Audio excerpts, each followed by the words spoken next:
Hello friends, welcome to your channel Catalyst Soni and this is Soni Singh. Friends, आज मैं आप लोगों के लिए जो क्वेश्चन लेकर के आई हूँ वो है आप लोगों का माइक्रो टीचिंग। देखिए, माइक्रो टीचिंग का क्वेश्चन जो है आप लोगों का 100% रहने वाला है, राइट। जैसे कल हम लोगों ने किया क्या, लेसन प्लान, तो लेसन प्लान का क्वेश्चन रहता ही रहता है। उसी तरह से अभी फिर से श्योर शॉर्ट क्वेश्चन लेते हैं जो कि आपका 100% रहेगा ही रहेगा। तो आज हम करेंगे कॉन्सेप्ट ऑफ माइक्रो टीचिंग। इसको आप लोग जो है हैंड रिटेन है, पूरा अच्छे से देख लीजिएगा किस तरह से लिखना है। क्वेश्चन क्या आएगा, माइक्रो टीचिंग क्या है, सूक्ष्म विज्ञान क्या है। अब ये क्वेश्चन अगर आप लोग का आ जाता है 8 नंबर का, तो आप लोगों को जो है 3 पेज लिखना है, 3 से 3.5 पेज या 2.5 से 3 पेज लिख लीजिएगा। अगर ये क्वेश्चन आप लोगों का आ जाता है 14 number, 15 number, 16 number, that means long में, तो जितना मैं आज दे रही हूँ उसको अच्छे से लिखिएगा। कुछ कुछ बीच में भूल भी जाएंगे तो कोई दिक्कत नहीं है, क्योंकि बहुत ही ईजी लैंग्वेज में है ये, और इसमें अपने लैंग्वेज में भी अगर आप चाहें तो इसको टच कर सकते हैं। तो इसको अच्छे तरीके से देखिएगा सूक्ष्म शिक्षण को, और इसमें क्या क्या कैसे लिखना है वो सारी चीज़ों को देखेंगे, ठीक है। चलिए स्टार्ट करते हैं आज का क्लास। अगर आप हमारे चैनल पर नए हैं और चैनल को सब्सक्राइब नहीं किया तो चैनल को सब्सक्राइब कर लीजिए फ्रेंड्स। और इसमें जो भी वीडियो अपलोड किया जाए जब भी आप लोगों को तो टाइम पर मिले, इसलिए बेल आइकन को भी ज़रूर हिट कीजिएगा। चलिए अभी हम लोग बात कर लेते हैं क्लासेस की। जो भी अभी क्लास हम कंडक्ट करवा रहे हैं पेड क्लास, उसमें से Agra university BEd first year का है, Awadh university BEd first year है, बिहार बीएड की यूनिवर्सिटीज़ का फर्स्ट ईयर है, एंड उसके साथ साथ बिहार बीएड एंट्रेंस भी है, एंड चौधरी चरण सिंह यूनिवर्सिटी कोर्स कंप्लीट हो चुका है। अगर आप लोगों को क्लास या नोट्स चाहिए तो आप लोग हमसे कांटेक्ट कर सकते हैं। कांटेक्ट करने के लिए जो आप लोगों को नंबर दिया गया है, मोबाइल नंबर, उस पर आपको मैसेज करना है, व्हाट्सएप करना है या फिर कॉल करके इन्फॉर्मेशन लेना है। इसके साथ साथ हम लोग जो है बीएड सेकेंड ईयर का क्लास स्टार्ट कर रहे हैं। बीएड सेकेंड ईयर की क्लास में आगरा यूनिवर्सिटी का BEd second year and Awadh university का बीएड सेकेंड ईयर का क्लास है। तो जो लोग ज्वाइन करना चाहते हैं वो कीजिए, जिसमें आप लोगों को क्लासेस, नोट्स सब कुछ पर्टिकुलरली दिया जाएगा। चलिए बात देख लेते हैं हम लोग माइक्रो टीचिंग को लिखना कैसे। देखिए यहाँ पे तो कॉन्सेप्ट ऑफ माइक्रो टीचिंग मैंने आपको यहाँ पे दिखाया, ठीक है। यहाँ पे कॉन्सेप्ट ऑफ माइक्रो टीचिंग है। क्वेश्चन यही आएगा, माइक्रो टीचिंग क्या है, किसे कहते हैं। अब इसको हम लोग थोड़ा सा देख समझते हैं कि ये क्या है, बहुत ही ईजी लैंग्वेज में। सूक्ष्म शिक्षण, ठीक है, का एक सूक्ष्म शिक्षण शिक्षण का यानी कि टीचिंग का एक सरलीकृत रूप है। अच्छा, एक क्वेश्चन मुझसे आप लोग बहुत पूछ रहे हो कि क्या मैम हम लोग हिंदी इंग्लिश मिक्स करके लिख सकते हैं। बिल्कुल लिख सकते हैं। अब जैसे यहाँ पे सूक्ष्म शिक्षण लिखा हुआ है, तो यहाँ पर आप चाहते तो यहाँ पे लिख देते भाई टीचिंग। क्या लिख देंगे, टीचिंग। हाँ, सूक्ष्म शिक्षण टीचिंग का एक सरलीकृत रूप है या सिंपल रूप है। सिंपल जो है इसका रूप है ये, जिसमें वास्तविक शिक्षण की जटिलताओं को कम किया जाता है। मीन्स जो हम रियल लाइफ में जब टीचिंग करने जाते हैं तो जो जो उसमें प्रॉब्लम आती है, जो जो कॉम्प्लेक्सिटी आती है, उन सबको हम जो है माइक्रो टीचिंग में कम करके और उन सभी चीज़ों को फेस करके उसको दूर करते हैं। इसमें लघु रूप में शिक्षण क्रिया किया जाता है। लघु रूप यानी छोटे रूप में जो है टीचिंग का काम किया जाता है। इसमें पाठ्य सामग्री, छात्रों की संख्या, समय अवधि कम रखी जाती है। देखिए इसमें जो आपको पढ़ाना है टॉपिक वो भी कम रहता है। टाइमिंग आपको 6 मिनट का मिलेगा, 5 से 6 मिनट वो रहेगा। फिर उसके बाद से जो है आप लोग जिन स्टूडेंट को पढ़ाएंगे एक्चुअली में वो आपके कलीग ही रहते हैं ना, आपके साथ बीएड करने वाले लोग ही रहते हैं, लेकिन वो भी लिमिटेड ही रहते हैं, कम ही रहते हैं। तो इस तरह से जो है ये माइक्रो टीचिंग करवाई जाती है। और सबसे इम्पॉर्टेंट जो इसमें आपको ये लाइन लिखना है, तथा एक समय में एक ही शिक्षण कौशल का प्रयोग किया जाता है। जो प्रैक्टिस करवाई जाती है उसमें इस बात का ध्यान रखा जाता है कि एक टाइम में जो है एक ही टीचिंग कौशल जो है, टीचिंग स्किल जो है आपको सिखाया जाए। सूक्ष्म शिक्षण का कम समय, कम छात्रों तथा कम शिक्षण क्रियाओं वाली तकनीक है। बीएम शोर सूक्ष्म शिक्षण अध्यापक प्रशिक्षण की एक तकनीक है। इसके द्वारा छात्राध्यापकों को शिक्षण कौशलों का अभ्यास कराया जाता है, ठीक है। अब यहाँ पर आप लोगों को खत्म हुआ। अब हम दूसरे में चलेंगे। जब हमारे जो है फिलोसफर ने बोला है, सूक्ष्म शिक्षण का विकास अमेरिका के स्टैनफोर्ड विश्वविद्यालय के D.W. Elon Robert and N बूश तथा कीथ एक्सन ने सन 1963 में किया। इसका कब इजाद हुआ था? 1963 में। उन्होंने प्रशिक्षण लेने वाले शिक्षकों के व्यवहार में सुधार लाने के लिए इस विधि का प्रयोग किया। हुआ क्या, देखिए अब आप खुद समझिए कि मान लीजिए कि हम लोग जो है बीएड से माइक्रो टीचिंग निकाल ही देते हैं, ठीक है, चलो नहीं होगा, आप लोग को पढ़ाया जाए, थियोरेटिकल बताया गया, ये मेथड होता है, ये मेथड होता है, लेक्चर मेथड यूज़ करना है, डेमोन्स्ट्रेशन मेथड क्या होता है, आपने सब समझ लिया। अब आपको जो है डायरेक्टली जो है आपको जब इंटर्नशिप के लिए आप जाते हो, आप वहाँ पे डायरेक्ट जा रहे हो, दैट मीन्स डायरेक्टली आप स्टूडेंट्स के साथ सामने जा रहे हो पढ़ाने के लिए। आपने अभी तक सभी थियोरेटिकल समझा है सभी चीज़ों को, और प्रैक्टिकल करने के लिए डायरेक्ट आपको जो है स्टूडेंट के सामने उतार दिया जा रहा है। आप सोचो कि आप कर पाओगे? मान लीजिए आपने बहुत अच्छे से थ्योरी किया भी है तो थोड़ा बहुत आप करोगे, फिर भी आप में नर्वसनेस रहेगा। दूसरी चीज़ कि स्टूडेंट एंड टीचर का एक ऐसा रिलेशनशिप होता है कि आप स्टूडेंट को आपके ऊपर विश्वास होना चाहिए, फेथ होना चाहिए कि ये हमारे टीचर है, ये हमसे ज़्यादा जानते हैं, हम इनके पास नॉलेज है, इनके नॉलेज को हमको लेना है। लेकिन अगर वहाँ पर आप कुछ मिस्टेक कर देते हो तो वो जो बोलते हैं ना कि रिस्पेक्टफुल जो रिलेशन होता है और फेथफुल विश्वासी वाला जो रिलेशन होता है वो कहीं ना कहीं कमज़ोर हो जाता है। फिर स्टूडेंट को लगेगा कौन जो मैम पढ़ा रही हैं, सर पढ़ा रहे हैं, कौन ठीक है कि वो सही पढ़ा रहे हैं। तो इन सारी चीज़ों से आपको जूझना पड़ेगा। तो इन सारी चीज़ों से छुटकारा पाने के लिए, ऐसा पहले होता था, पहले डायरेक्टली आपको जाके पढ़ाना पड़ता था तो उसमें प्रॉब्लम आते थे, स्टूडेंट को भी नहीं समझ में आता था, आपको भी नहीं। हाँ, जब आपको पढ़ाते पढ़ाते आपको 4 साल 5 साल हो जाए तो आपको एक्सपीरियंस होता था, तो उसके बाद आप लोग डील करना टीचर जो है सीखते थे। तो इन्हीं सारे प्रॉब्लम्स को दूर करने के लिए जो है माइक्रो टीचिंग का इजाद हुआ, और इजाद करने वाले में से नाम जो है D.W. एलन का है, रॉबर्ट एन बुश का है, कीथ एक्सन का है, और इन्होंने कब किया? 1963 में। अब इससे कुछ ऑब्जेक्टिव क्वेश्चन बन सकते हैं, इसीलिए मैं इस बात को फिर से रिपीट की हूँ। उन्होंने प्रशिक्षण लेने वाले शिक्षकों के व्यवहार में सुधार लाने के लिए इस विधि का प्रयोग किया। अब हम बात करते हैं इंडिया में कब आया? 63 में तो वो इजाद ही हुआ है। तो हमारे देश में 1967 में इलाहाबाद इंस्टीट्यूट के D.D. तिवारी ने पहली बार प्रयोग किया। हमारे देश में 1967 में आया, यानी 4 साल बाद आया, और जो प्रयोग करने वाले थे D.D. तिवारी थे, कहाँ के? इलाहाबाद के। इसके पश्चात सन 1975 को में राष्ट्रीय शैक्षिक अनुसंधान एवं प्रशिक्षण परिषद, यानी जिसको NCERT के नाम से हम जानते हैं, उन्होंने जो है बड़ौदा तथा इंदौर विश्वविद्यालय के शिक्षा विभाग द्वारा इस दिशा में सामूहिक प्रयास किए गए। अब इसको जो है इस माइक्रो टीचिंग के बारे में सोचा समझा गया और प्लानिंग की गई 1975 में। 67 में हमारे देश में आ चुका था, लेकिन हमें जो है टाइम लगता है ना थोड़ा सब कुछ समझने में, तो 8 साल लगे इस पे काम करने में। Doctor B.K. Pasi, professor M.B. बूश तथा प्रोफेसर R. दास ने सूक्ष्म शिक्षण को भारतीय परिस्थितियों के अनुरूप एवं आवश्यक सुधार किए और सूक्ष्म शिक्षण के भारतीय प्रतिमान Indian model of micro teaching का जो है विकास किया। ठीक है, ये कब हुआ? ये आपका 1975 में डिस्कशन हुआ, और उसके बाद से इसमें जो करने वाले लोग जो थे, पहले थे डॉक्टर B.K. पासी, फिर M.B. बूश, फिर प्रोफेसर R. दास, और उन्होंने जो है इसको इंडियन माइक्रो टीचिंग का नाम दिया, Indian model of micro teaching. अब हम डेफिनेशन देखेंगे। Micro teaching is scale down teaching encounter in class size and time. Allen ने बोला है साइज और टाइम जो है उसको हम कम कर देते हैं, और उसके बाद जो है ये शिक्षण इस काम जो है किया जाता है।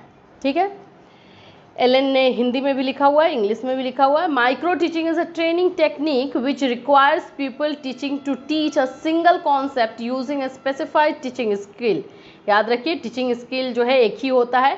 To a small number of peoples in a short duration of time. ये किसने बोला है? MS Lalita and B.K. Pasi 1976 में बोला है। तो इसको हिंदी में देखिए। प्रोफेसर पासी और ललिता के अनुसार सूक्ष्म शिक्षण प्रशिक्षण की विशिष्ट की एक तकनीक है जिसमें छात्र अध्यापक को एक विशिष्ट कौशल का प्रयोग करते हुए कम समय में छोटे से छात्र समूह को एक प्रत्यय का शिक्षण करना होता है। ठीक है, आपको हिंदी इंग्लिश दोनों में मिल गया। अब आप यहाँ पे ध्यान से देख ही रहे हैं ना कि कैसे जो है प्रोफेसर का सारा लिखा हुआ है, फिलोसफर का लिखा गया है तो इन्वर्टेड कॉमा डाला गया है। ये सारी चीज़ों को ध्यान दीजिएगा।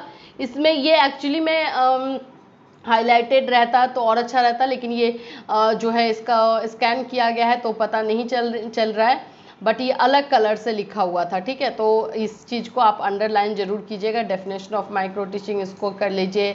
जो बोल रहे हैं जैसे इंग्लिश में इधर लिखते हैं तो एलएन, और यहाँ पे इसको एलएन के अनुसार इसको आप लोग जो है अंडरलाइन करेंगे। ठीक है, मैं इसको हाईलाइट कर ही देती हूँ ताकि आप लोगों को ज़्यादा ये ना रहे, ऐसे करेंगे। बट आप लोग हाईलाइटर यूज़ नहीं कर सकते एग्ज़ाम में, आप लोग जो है हाईलाइटर नहीं यूज़ करके डायरेक्ट आप अंडरलाइन कीजिएगा।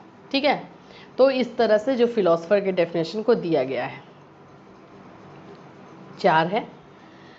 अब देखिए, इन सभी परिभाषाओं के विश्लेषण से यह स्पष्ट होता है कि सूक्ष्म शिक्षण प्रशिक्षण की एक विश्लेषणात्मक तकनीक है। सूक्ष्म शिक्षण पाठ को समाप्ति के बाद छात्राध्यापकों को तुरंत प्रतिपुष्टि, यस, इमीडिएट फीडबैक मिलता है।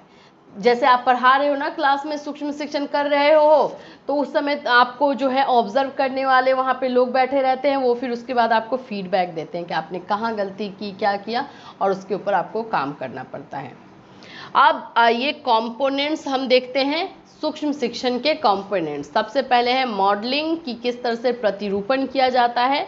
तो एलन रायन 1969 के अनुसार प्रतिरूपण एक व्यक्ति द्वारा विशेष प्रकार के व्यवहारिक तरीकों का प्रदर्शन है जिसमें विद्यार्थी अनुकरण करके सीखते हैं। सूक्ष्म शिक्षण में प्रतिरूपण द्वारा कौशल के सही ढंग को प्रस्तुत किया जाता है जो अपेक्षित व्यवहार से संबंधित होता है। अध्यापक व छात्र अध्यापक प्रतिरूपण द्वारा कौशल के ढंग का अनुकरण करके सीखते हैं। ठीक है, तो ये हुआ मॉडलिंग। इसमें होता क्या है कि हमें जो जिस तरह से प्रेजेंट करना है अपने टीचिंग स्किल को, हम उसको बहुत अच्छी तरीके से प्रेजेंट करते हैं, जैसे कि जो सामने वाले स्टूडेंट रहते तो हमारे कलीग ही रहते हैं, हमारा टॉपिक ही छोटा सा रहता है, जो कम टाइम मिलता है, लेकिन हम इस तरह से उसको प्रेजेंट करते हैं अपने स्किल के साथ ताकि सामने वाले पीपल्स जो भी बैठे उनको क्लियरली समझ में आए और उसको फॉलो करें।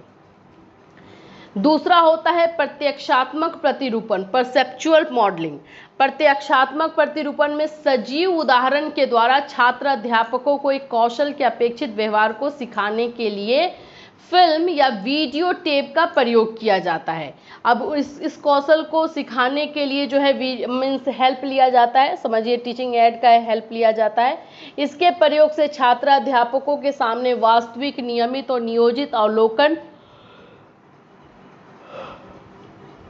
अनुभव प्रस्तुत किए जाते हैं। इन माध्यमों के कौशल के अंतर्गत अपेक्षित व्यवहार सीखने में सहायता मिलती है। देखिए ये क्या है, परसेप्चुअल मॉडलिंग का मतलब होता है कि आपको पहले माइक्रो टीचिंग के बारे में तो सिखाया जाएगा ना, तो इसमें आपको जो आप रियलिटी में जब आप जाने वाले हो तो उसके पहले जो है थोड़ा सा टीचिंग एड का हेल्प लेकर के आपको रियल में किसी का पढ़ाया हुआ जो है दिखाया जाता है। जैसे कोई अच्छे टीचर हैं तो वो पढ़ा रहे होंगे तो उनके वीडियो को दिखाया जाता है या ऑडियो को उनकी आवाज़ सुनाई जाती है ताकि आप उसको देखें और देखने के बाद आपको समझ में आए कि किस एंगल में खड़ा होना है, कैसे आपको, आप बोल सकते हो कि किसी और का एग्जाम्पल आपको दिखाया जाता है ताकि आप उससे सीख सको, उसको फॉलो कर सको।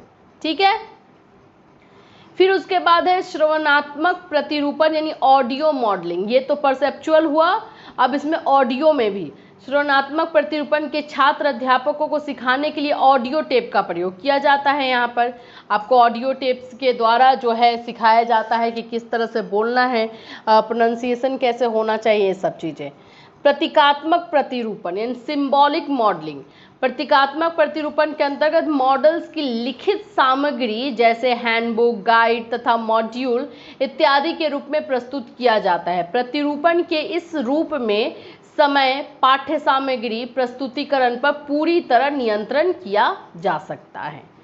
फिर उसके बाद से आपका ये सारा पार्ट जो है अभी किसका चल रहा है, कंपोनेंट का चल रहा है, यानी मॉडलिंग का चल रहा है। मॉडलिंग में ही सब ये सारे पार्ट आते हैं। क्या परसेप्चुअल मॉडलिंग आती है, तो ऑडियो मॉडलिंग आती है, सिंबॉलिक मॉडलिंग आती है। तो आपने देखा कि जो ये मॉडलिंग है इसमें जो है स्टूडेंट को किस तरह से सिखाया जाता है कि अपने टॉपिक को, अपने स्किल को प्रेजेंट करें। फिर इसमें जो है परसेप्चुअल मॉडलिंग जो होता है इसमें आपको पहले वीडियो के द्वारा, फिल्म के द्वारा सिखाया जाता है, किसी का दिखाया जाता है कि इस तरह से आपको करना है। फिर ऑडियो मॉडलिंग दिखाया जाता है, यानी कि ऑडियो टेप आपको सुनाया जाता है। फिर उसके बाद से सिंबॉलिक, यानी किसी भी तरह का जो है आपको चार्ट दिखाया जाता है, किसी का हैंड रिटन दिखाया जाता है, गाइड दिखाया जाता है, इस तरह से आपको सिखाया जाता है। अब दूसरा इसका जो चीज़ होता है वो फीडबैक। ये आपको सिखा दिया गया, ठीक है, आपने सीख लिया भाई इतना आपको करना है, आपको माइक्रो टीचिंग में जाकर के टीचर ने आपसे बोल दिया। फिर उसके बाद आप पढ़ाने जाते हो, उसमें आप मिस्टेक करते हो, तो आप मिस्टेक करो या फिर अच्छा भी करो तो भी टीचर की तरफ से जो आपका ऑब्जर्वर है वो आपको फीडबैक देता है। प्रतिपुष्टि से अभिप्राय है किसी व्यक्ति को उसके निष्पादन यानी परफॉर्मेंस के बारे में सूचना प्रदान करना, जिससे उसके व्यवहार में वांछित परिवर्तन लाए जा सके। इसमें निष्पादन व्यवहार से संबंधित गुण व दोष दोनों ही सम्मिलित होते हैं। इस दिशा में किए गए विभिन्न प्रयोगों के आधार पर यह स्पष्ट हुआ है कि क्रमबद्ध प्रतिपुष्टि यानी सिस्टमैटिक फीडबैक के द्वारा किसी व्यक्ति के व्यवहार में वांछित परिवर्तन करके उसे उन्नति की दिशा में अग्रसर किया जा सकता है। बिल्कुल सही है। अगर मैं ही सोचिए कि मैं पढ़ाने जा रही हूँ, मुझे माइक्रो टीचिंग का सारा रूल रेगुलेशन बता दिया गया, एक एग्जाम्पल के तौर पे मुझे वीडियो दिखा दिया गया, ऑडियो सुना दिया गया, मुझे किसी का लेसन प्लान दिखा दिया गया जो हैंडबुक में है, मॉड्यूल दे दिए गए, सब कुछ हुआ, ठीक है। मैं नर्वस तो हूँ लेकिन मैं जा रही हूँ माइक्रो टीचिंग के लिए, ठीक है, मैं माइक्रो टीचिंग कर रही हूँ। मैंने वो एंगल देखा है कि बोर्ड के पास मुझे कैसे खड़ा होना है, ठीक है। मैंने सुना है कि मुझे किस तरह से स्टार्टिंग करनी है। मैंने लेसन प्लान भी देखा है किसी का बनाया हुआ, तो मैं भी बना करके ले गई हूँ। अब उसके बाद से मैं डील कर रही हूँ। हो सकता है कि डीलिंग करते टाइम में मैं जिस स्किल को कर रही हूँ उसको सही तरीके से ना हुआ हो, या फिर मैं बोर्ड पे सही तरीके से ना खड़ी हुई हूँ, या मेरा एक्सप्लेनेशन नहीं हुआ हो, या फिर मुझे और भी जो भी चीज़ें करनी थी वो मैंने नहीं किया हो, या मैंने बहुत अच्छा किया हो। तो ये जिस तरह का भी चीज़ें हो रही हो, जो हमारे ऑब्जर्वर उसमें बैठे रहते हैं वो हमें फीडबैक देते हैं, वो हमें बताते हैं कि हमने कहाँ अच्छा किया, कहाँ खराब किया। और जब हमें ये पता चल जाता है कि हमने ये अच्छा किया तो हम तो ऑफकोर्स हमारा कॉन्फिडेंस बूस्टअप होता है, और हमें पता चलता है ये हमारा खराब है तो हम उस पर काम करते हैं और उसको सुधारते हैं, ठीक है। अब प्रतिपुष्टि के प्रकार, तो प्रतिपुष्टि जो है पॉजिटिव हो सकता है, निगेटिव हो सकता है और मिश्रित दोनों मिला करके हो सकता है। आप इसका मीनिंग तो आप समझ ही रहे हो। फिर है सूक्ष्म शिक्षण व्यवस्था। इसके बाद जो है माइक्रो टीचिंग सेटिंग की जाती है, वो कॉलेज वाले करते हैं, और फिर उसके बाद आपका स्टार्ट होता है। कक्षा का आकार इसमें देखा जाता है, जब माइक्रो टीचिंग सेट किया जाता है, थर्ड नंबर ये व्यवस्था की जाती है, तो इसमें सबसे पहले साइज ऑफ द क्लास देखा जाता है जो बहुत ही कम रहता है। कितने स्टूडेंट इसमें रहते हैं, 5 से 10 ही रखते हैं। फिर उसके बाद लेसन प्लान, आपका time duration of micro lesson देखा जाता है कि आपने कितने देर के लिए रेडी किया है, तो ये कितने देर के लिए होता है, 5 से 7 मिनट, इससे ज़्यादा नहीं हो सकता। फिर उसके बाद सूक्ष्म शिक्षण चक्र के विभिन्न सोपानों की अवधि देखी जाती है, जिसमें प्रतिपुष्टि होती है। इसमें आपको जो है आपने पढ़ाया, उसके बाद आपको फीडबैक मिला, फिर से आपको लेसन प्लान बनाना है, फिर से जो है आपको जा कर के पढ़ाना है। तो इस तरह का ये जो चक्र है वो चलते रहता है। तो इसमें देखिए पढ़ाने के लिए आपको कितना टाइम मिलता है, 6 मिनट मिलते हैं। फीडबैक आपको 6 मिनट्स। पुनः योजना, फिर से आपने जो मिस्टेक किया उसको सुधारिए, उसके लिए फिर से आपको लेसन प्लान बनाने के लिए दिया जाता है माइक्रो लेसन प्लान, 12 मिनट। फिर पुनः शिक्षण, फिर से आपको पढ़ाना है 6 मिनट, एंड पुनः प्रतिपुष्टि, इसके बाद फिर से आपको फीडबैक मिलता है। तो ये टोटल माइक्रो टीचिंग का काम जो है 36 मिनट्स के लिए होता है, ठीक है। सूक्ष्म कला कक्षा के लिए छात्रों के प्रकार। सूक्ष्म कक्षा में छात्र वास्तविक हो सकते हैं या सहपाठी छात्र अध्यापक छात्रों की भूमिका निभा सकते हैं। फिर उसके बाद सुपरवाइज़र रहता है, जो निरीक्षक जो हमें जो है हमारा फीडबैक देते हैं। फिर शिक्षण कौशल का एकीकरण किया जाता है। फिर उसके बाद आपका प्रतिस्थानिक एकीकरण, वो जो सूक्ष्म शिक्षण का आपका एकीकरण किया जाता है उसमें ये प्रकार हैं, ठीक है, तो ये आपका जो है वो हुआ पूरा माइक्रो टीचिंग, किस तरह से जो है करवाया जाता है, किस तरह से लिखना है आपको एग्ज़ाम में। वो 100% कंपलसरी क्वेश्चन है, आएगा ही आएगा। 2 पेपर है आपका मेथड पेपर, अगर दोनों में आ जाता है तो बहुत अच्छी बात है, लेकिन आएगा ही आएगा ये। ठीक है, तो फिर मिलूंगी आपसे कल कुछ और इम्पॉर्टेंट क्वेश्चन के साथ जो 100% आएगा, और इसी तरह से हैंड रिटन भी मैं आपको दे दूंगी। आपको अगर चाहिए तो आप लोग बहुत ज़्यादा हैंड रिटन की डिमांड कर रहे हो, तो वो भी आपको मिल जाएगा। और ये अगर आपको PDF चाहिए होगा तो ये आपको टेलीग्राम पर मिल जाएगा, वहाँ से आप ले लीजिएगा। चलिए फिर मिलूंगी आपसे कल। Till then have a nice day.